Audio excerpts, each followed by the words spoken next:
Alright, what's going on guys? It's Chimney Stuff here, and welcome back to another Elder Scrolls Online video. So today, for you guys, I have my brand new Stam DK open world PvP build. And so that's what we're going to be talking about today. I'm going to be showing you guys all of the armor that I'm wearing, all the skills that I'm using, and the champion points, all the stuff, the little nuances that go into this build that honestly make this build one of the most fun builds that I've ever played in ESO. Is it the most effective or the most powerful or the most OP build? I don't know, probably not. Like, that's a pretty lofty thing to say, but this build is actually very effective, and it's also very, very fun. This build is not a dueling build, but in fact it is more of a open world build, and you definitely can play it solo. Like, that's what I built it on, because I love playing solo. So let's get into it. So let's first talk about attribute points. We've got 64 points into stamina. We are running tri-stat food here. That's very, very important. Gives me about 13.7k magicka. We got 21.3k health and 35.8k stamina on our front bar. For some reason this goes lower on the back bar, and I don't know why, but it's just a little bit, so it doesn't matter. Back bar is really important though, so we've got 1500 stamina recovery on the back bar, and about 20% physical resistance and 25% spell resistance. Front bar is going to be a little bit less, yeah. So let's get into this, shall we? So let's get into gear first. You also notice I'm a stage 4 vamp. I will talk about that, and Serpent Mundus for more Stam regen. All right, so let's get into the gear. So gear wise, we are running a 2-piece blood spawn. So this is a we're running 7 pieces of medium armor with this build, and I'll talk about why we're doing that soon. Actually, you know what? Let me back up real quick. I need to talk about build philosophy with this build first. So this build was designed by myself to sort of solve the DK, I'm doing air quotes here, DK mobility issue, right? So DKs they're not very fast as a class. Like Stam Sorks are very, very fast. Nightblades are very fast. And Templars and DKs really aren't, you know, all that fast and mobile. You can get around that with certain Stam builds with using bow and things like that, but by and large I think a lot of DKs run heavy armor. The meta right now in the game is like 2-piece or 5-piece Black Rose, you know, a 2-piece monster set, Veladreth or Bloodspawn or whatever, and then 3 agility on your jewelry. And it's really strong. Like, Black Rose is a really good set right now. In fact, it's a little too strong. I think it needs to be nerfed. But you can see here, like, this is I've got it, and I was running Black Rose for a while, but I got really sick and tired of being really slow. And I play with a lot of friends, and a lot of them are Stam Sorks, and they're really fast, and I just can't keep up with them. And I tried sprinting, and I'm burning too much stamina, and it was just getting really annoying. So the philosophy of this build is such that I wanted to solve the DK mobility issue, and I wanted to make a Stam DK build that was great for open world and allowed you to have a lot of speed and mobility to move around the battlefield. That's sort of like, that's the idea, right? And I really like this build in the sewers as well, which is why I'm here right now. So let's get into gear. We've got 2-piece blood spawn. I've got, you know, impen on the shoulders and well fitted on the head. I've got 5 Hundings on the body, and this is going to be the bulk of your damage. This is why I'm running Hundings. Hundings is great. So Hundings gives you weapon crit, max stam, weapon crit, and then weapon damage.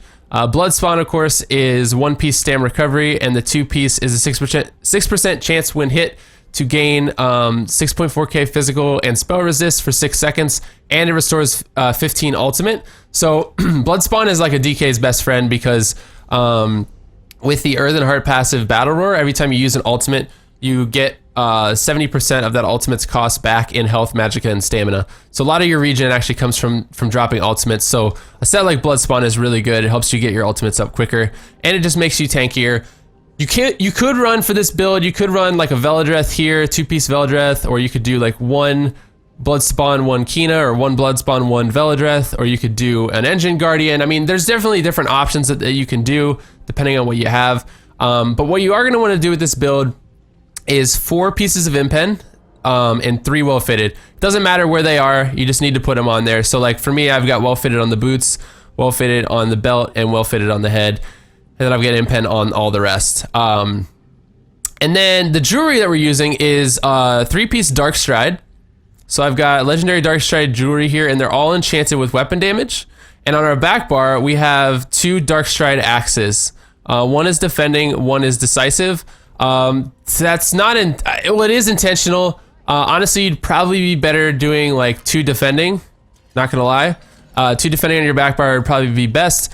I've been testing out this decisive one. Decisive is essentially just says when you gain ultimate, you have a 15% chance to gain 1 additional ultimate. So it helps me get my ultimate up a little bit quicker, which is kind of nice. But you'd probably be best getting 2 defending on your back bar here. And there are some different options I'll talk about with this build if you want to run something similar to this but slightly different. Front bar, we're running a Maelstrom Greatsword.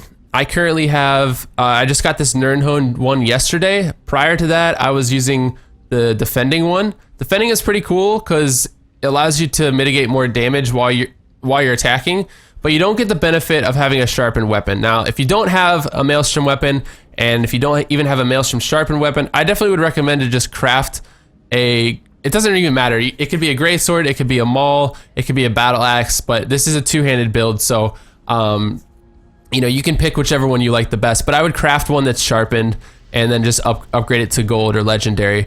And you like I have one here, but I've decided not to use it because I like to use the Maelstrom one or whatever. So let's talk about the gear a little more specifically. Why did I pick Dark Stride? Because this build, as you see in the title, is called the Dark DK. That's what I'm calling this build, and it's very, very fast. So Dark Stride is awesome because I dropped the agility out of this set. So most people run agility on their jewelry, and agility is great. Agility gives you 1400 stamina and then 186 weapon damage. And if you've got 3 jewelry, you're set. So why did I run, or why am I running Dark Stride? Well, the reason I'm running Dark Stride, you actually get more stamina overall from the 3-piece set than you do from agility. So you actually get about 1800 stamina from this set. You lose just a little bit of weapon damage overall from agility.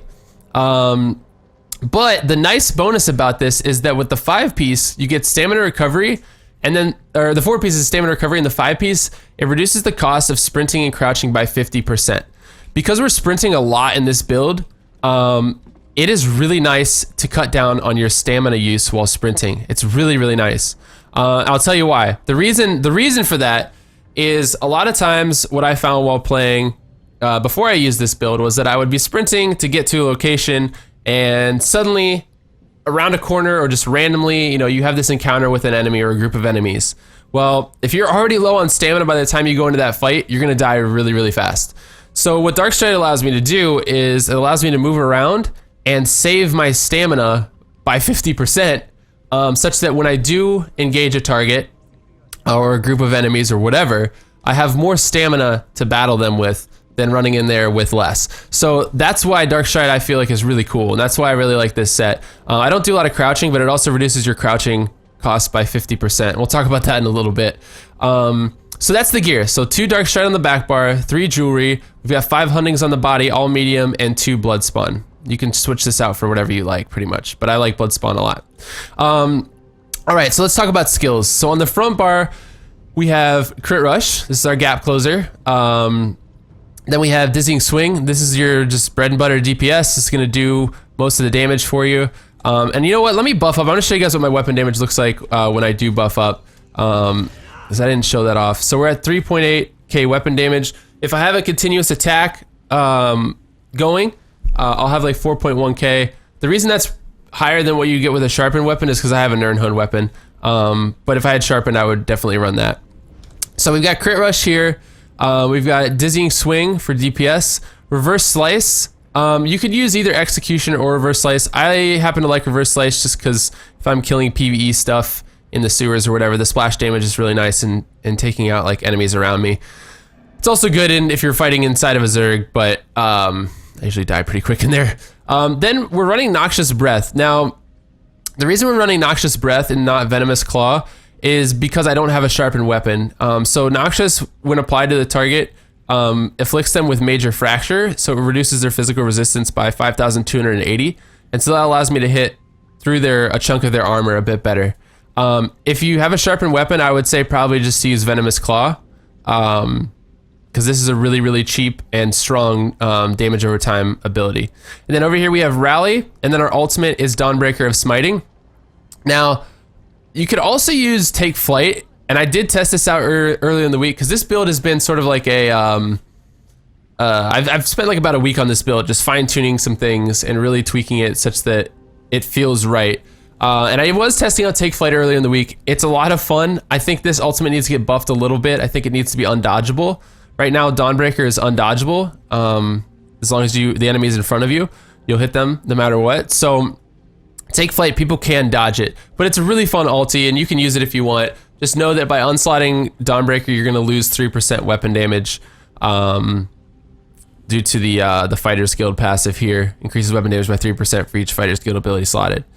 So that's the front bar. Now the back bar, this is where things get really cool. So our first skill here is called Quick Cloak. This is it. This is under Dual Wield. It's the 4th skill down on Dual Wield. And it's a morph of Blade Cloak. So what this does is it creates a floating ring of razors around you like this. And it deals a little bit of physical damage every 3 seconds for 15 seconds. The razors also shield you from shrapnel, reducing the damage you take from area of effect attacks by 20%. That's really important. And then also, this is the most important skill to this build, obviously, is for a brief period after activation, you gain Major Expedition. So you can see the little lines coming out for me. I'm very fast with Major Expedition, which is really cool. And that's where our speed comes from for about 5 seconds. Short bursts of sprinting, or you can use it over the long haul, but this is where we get our mobility here, is from Quick Cloak. Our next skill we have here is Volatile Armor. This just gives us more resistance. Honestly, this is your flex spot. So you can use Volatile here. You could also use Dragon Fire Scale. This is also really strong. Or you could even use something like Fossilize in this spot as well for another CC.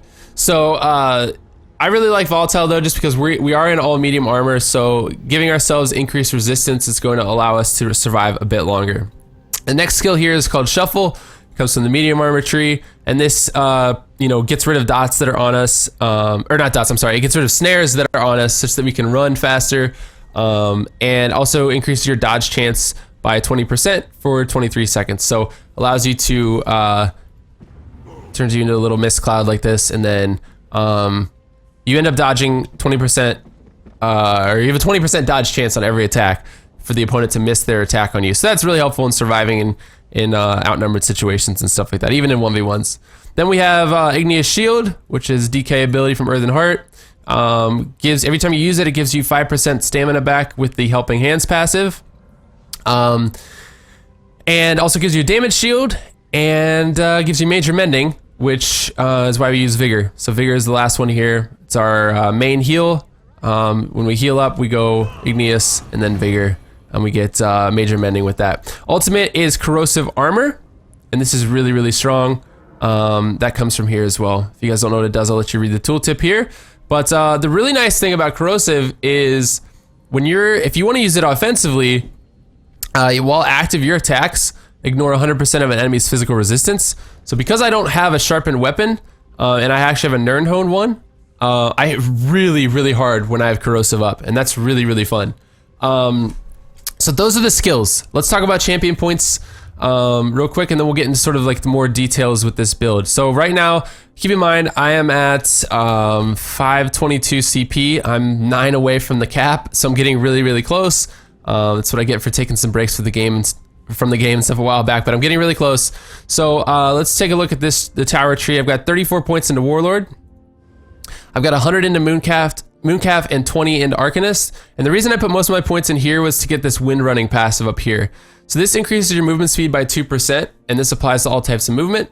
And it also increases your health and magic regeneration by 10% while sprinting. So that's kind of cool. And you do a lot of sprinting in this build, so having this is important. If you're not somebody that really wants to put all of your points in here, it is only a 2% speed bonus, so it's not like noticeable really.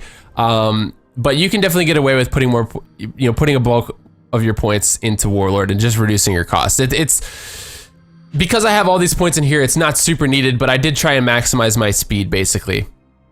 Over here we have 20 into tumbling just to reduce the cost of roll dodge and break free. Over here we've got 20 points into blessed. Then we have 10 into melee weapon expert, so it's just going to increase the damage of our light and heavy attacks by 5%. And then over here we have 5 into thaumaturge, 7 into precise strikes, 50 into piercing, and 82 into mighty. Now this tree, if you're someone who's running a sharpened sword or sharpened two-handed weapon, you don't need probably any points in piercing. You could put them all into thaumaturge and mighty. And some into precise, but you wouldn't need piercing. The reason I have points in piercing, like I said, is because I don't have a sharpened weapon. Or, well, I do, but I'm not using it. I'm using this Maelstrom one. So, you know, my physical penetration with 50 points in there is like 2,907. So with a sharpened weapon, just flat out, you would get physical and spell penetration of 5,160. So, you know, it's not, if you have a sharpened weapon, you don't need to put any points in here, but because I don't have one, at least that I'm using, I have points in here. So don't worry about this. Sharpened weapon, if you got it, just put points in these three, mostly thaumaturge and mighty. Over here, we got 40 points in resistant for crit resist. That's very important for PvP, extremely important. 15 into thick skinned, 60 into hardy, 49 into elemental defender, and you want to have, if you have enough champion points, you definitely want to have 120 into this tree for the Unchained passive, which after you break free of a stun, knockdown, fear, disorient, or stagger, all of your stamina abilities cost 80% less for 3 seconds. So this is super important. And then 10 into quick recovery, and that's what our CP looks like. So let's talk about a little bit more specifically some different things. Real quick, if you don't want to run dual wield, if you wanted to run bow with this build, you can still do it. If you want to do one hand and shield with this build, you can still do it. The whole idea with this build is mobility, right? And there are ways of getting that. With a bow, you get major expedition on a roll dodge with hasty retreat here. So every time you roll dodge with the bow equipped, you get major expedition for 5 seconds. So if you did want to run bow with this build, you'd put your bow in your back bar, meaning you get a dark stride bow. Go to some guild store and find a dark stride bow. By the way, I wanted to mention these defending ones are pretty hard to find. So if you can find just like a sharpened or whatever, it doesn't really matter. But defending is definitely probably the best. But anyways, if you want to run bow, what you have to do is do the 3 jewelry, drop one of your monster pieces for a body piece of dark stride, like shoulder or head or whatever, and then the bow on your back bar, and that would give you the 5-piece bonus on your back bar. And likewise, if you wanted to run sword and shield, I actually have one here, a shield. You could run one hand here, shield here, and then you could use retreating maneuver for your major expedition and mobility. But this does cost a bit more stamina. So if you did that, I would say you probably should put you should probably put like 100 points or something into Warlord to really, because this is going to be a costly skill, and if you're going to really use it a lot to get away, I would try and lower this as much as possible. One thing I wanted to mention as well, my stam recovery is 1577, but if you want higher stam recovery, all of these I enchanted with weapon damage, but if you want higher, you can actually do a stamina recovery glyph. So I actually have like a glyph on this necklace. There's a stam recovery enchantment that I was testing out the other day, and it's not bad. I actually like, you know, having more stam recovery is great. It's always very helpful, especially with the build that you're sprinting and roll dodging with. You don't regen stamina while you're sprinting, but in combat it's nice to have more. So that's up to you, personal preference. Like if you want to have more stamina recovery, you find yourself running out of stam a little too often, you could definitely drop one of your weapon damage glyphs and just put a stam recovery on here. So in terms of sort of like nitty gritty stuff, I am an orc. I race changed to an orc. This isn't super needed, but it is, you know, being an orc is really helpful because of the Swift Warrior passive here. So this does increase your sprint speed by 10%, and it reduces the cost of your sprint by 12%. But you know, you could get away with being a red guard. You'd still be pretty fast. You could still be a Nord, like I was a Nord before this. You could still be a Nord. You know, orc is probably the best for this specific build. But if you want to run this build but don't want to race change, then you'll still be fine. Like I said, I am an orc, so that does help here. In terms of sort of other things I want to cover here, so medium armor, going 7 pieces of medium armor is very important because that's going to allow us to maximize the speed that we get from the athletics passive. So it says it increases your movement speed while using sprint by 3%. per piece of medium armor equipped. So I've got all 7 medium armor, so that's gonna give me a 20%, or is it 21% speed bonus, and our roll dodge is reduced by 28%. Then in terms of being a vampire is actually really cool with this build. It's not needed, but it is helpful. So in stage 2 or higher, it's going to increase your magicka and stamina recovery by 10%. Stage 3, you're also going to get the undeath passive. And then stage 4 is going to allow you to sneak faster, which is kind of cool. So that pairs well with the Dark Stride set.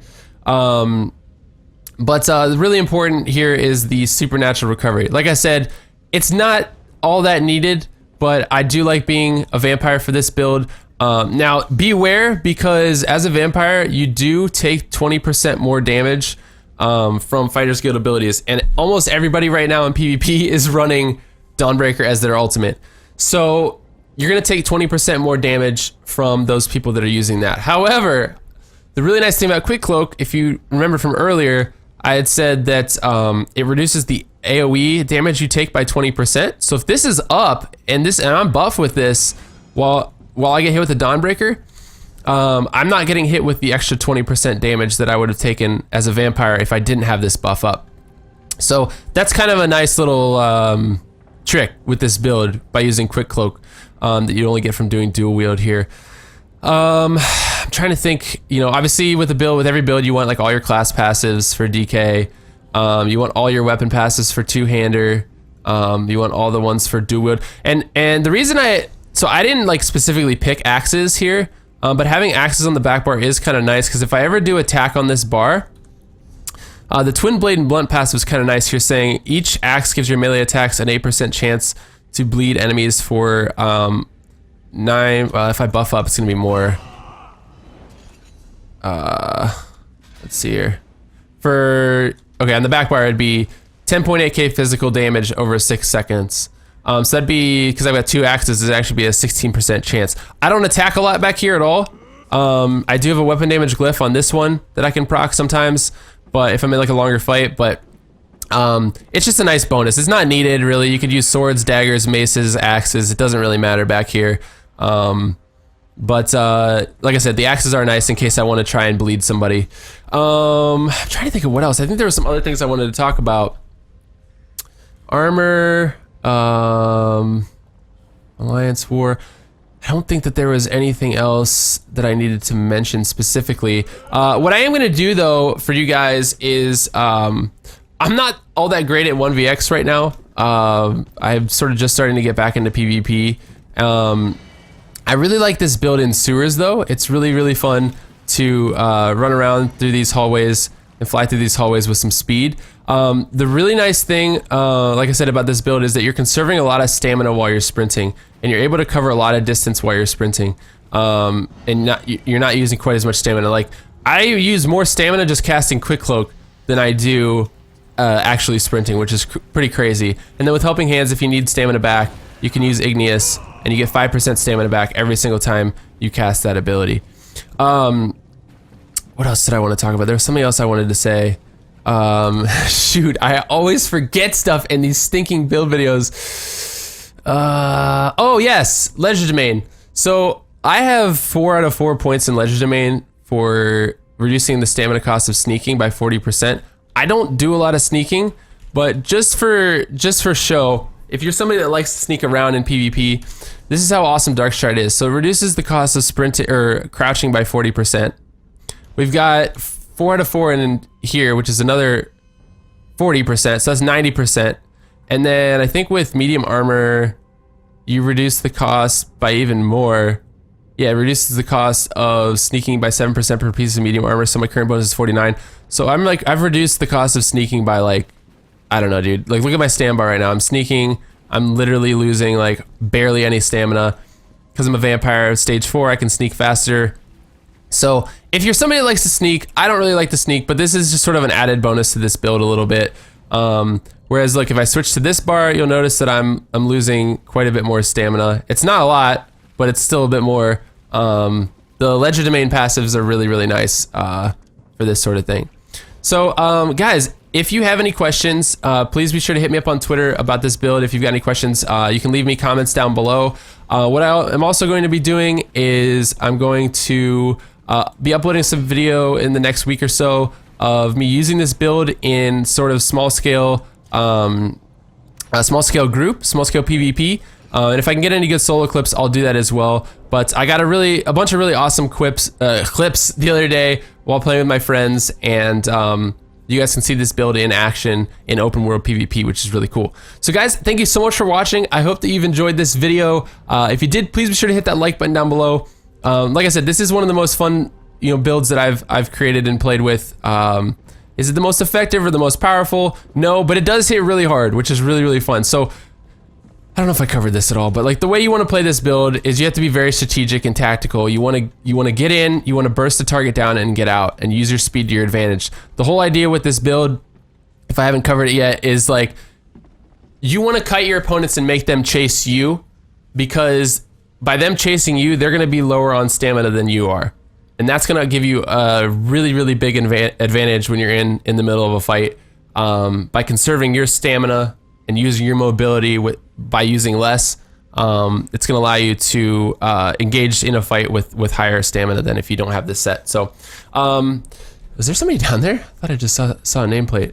But anyways, guys, thank you so much for watching. I hope you enjoyed this video, and I'll talk to you guys later. Peace.